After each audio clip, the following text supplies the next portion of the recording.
This is Optimal Living Daily, episode 2385, Habits by Colin Wright of ExileLifestyle.com. And I'm your narrator, Justin Malik, reading you blogs every single day of the year, including holidays. So with that, let's get right to it as we optimize your life. Habits by Colin Wright of ExileLifestyle.com. I'm writing a new nonfiction book entitled Becoming Who We Need to Be. And though I don't typically have any trouble spinning up into writing mode, I found that being here in Wichita has altered that propensity a bit. It's not that I don't want to write or that I don't fall into the process as soon as I sit down and do it. It's more that I have gobs of other interesting things that I'm working on each day, many of which are also iterative processes, and I'll sometimes realize late at night right before going to sleep that I never got around to working on the book that day. This is not an unfamiliar problem to many writers, I think. But it is one that's solvable so long as you aren't afraid to reorganize things to ensure that the time is available each day and to ensure you use that time appropriately. For me, this has meant setting aside my mornings for use in a very specific way. I wake up whenever I wake up, usually around 7:30 or 8, and walk out to the living room. I set the timer on my phone and I sit doing nothing but thinking for 10 minutes. This, I find, primes my brain for work, but also allows me to sort through what I want to accomplish that day, address anything I've been worrying about or any ideas that came to me the night before, and to essentially get mentally structured from the outset. I've done 20 minutes of this each day for many years, but generally later in the day. This is additional time that serves a similar but slightly different purpose. Next, I take about 15 minutes to check my email, respond to any pressing messages, rifle through my social networks for the same, and do a quick spot check of the news. Within a half hour of waking, I'm writing. I'm currently moving at a pace of a chapter a day, which is something like 2,000 to 5,000 words depending on the topic. I sit and work, sipping at coffee, my phone on the other side of the room, my usual browser windows closed, the internet used only when I need to look something up for the book. When I finish the chapter, I move on to other work-related tasks and keep going like this until noon. The only real difference between this routine and what I had already been doing is that it has front-loaded my work to the beginning of the day, which solved the aforementioned problem of not getting around to working on the book. It also solved another problem I hadn't been consciously aware of until it was solved. I'd be a little stressed throughout the day, worrying that one task or another wasn't yet taken care of, knowing that I will tackle it later, but still subconsciously worrying that something else would come up and keep me from doing so. When you travel a lot, you tend to assume anything can happen and that your environment will change around you, and that you'll likely be unable to rely on any schedule you put into place.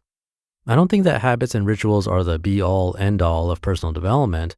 There are many different ways to grow, and being capable of not just existing, but flourishing, even without rigid structure, I would argue, is an immensely valuable skill that carries over to anything you might do. That said, if you want to learn a new skill, finish a big project, or do something difficult, instigating new routines in your life is a relatively simple way to make it happen. A few things to think about when investing in installing new habits. Number one, you needn't wait for a milestone to make a positive or even experimental change. Getting into the habit of not waiting for outside catalysts is a good idea because it means you'll be able to more rapidly make these changes when it makes sense to do so. It makes you less reliant on other people or even just a calendar as a whole. That said, if there's an impending milestone on the horizon, say a birthday or a new year, it doesn't hurt to make use of it to suit your needs. In the case of holidays, everything around you will be changing for a time, and a lot of existing rituals will be upset by the abnormality. That's an opening for you to install some new habits without your having to forcibly break the existing ones first.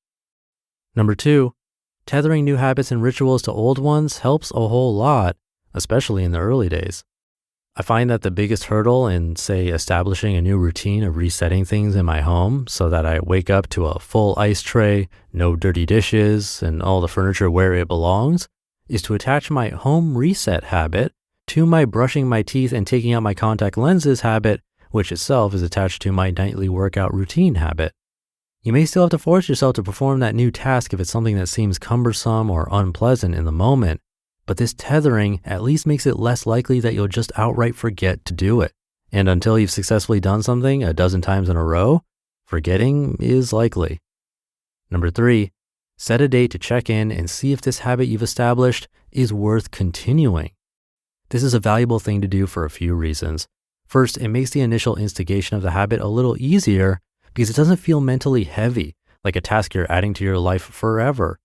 Second, it makes the whole effort an experiment because you'll be checking at that predetermined date whether it's actually worth your continued time and effort or if it's better swapped out for something new or removed completely.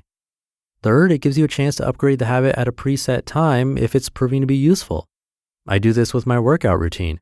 Each month I check in and see what's working well, what's not, what I might add to better balance what I'm doing, what part of the routine regularly causes me to pull a muscle or doesn't fit with my lifestyle, etc. Number 4, be realistic. What I mean by this is don't tell yourself you're going to write and edit a book in a month if you've never written and edited a book before. Don't decide that you're going to work out for an hour each day at the gym across town if you already only have a small amount of time for life outside of work.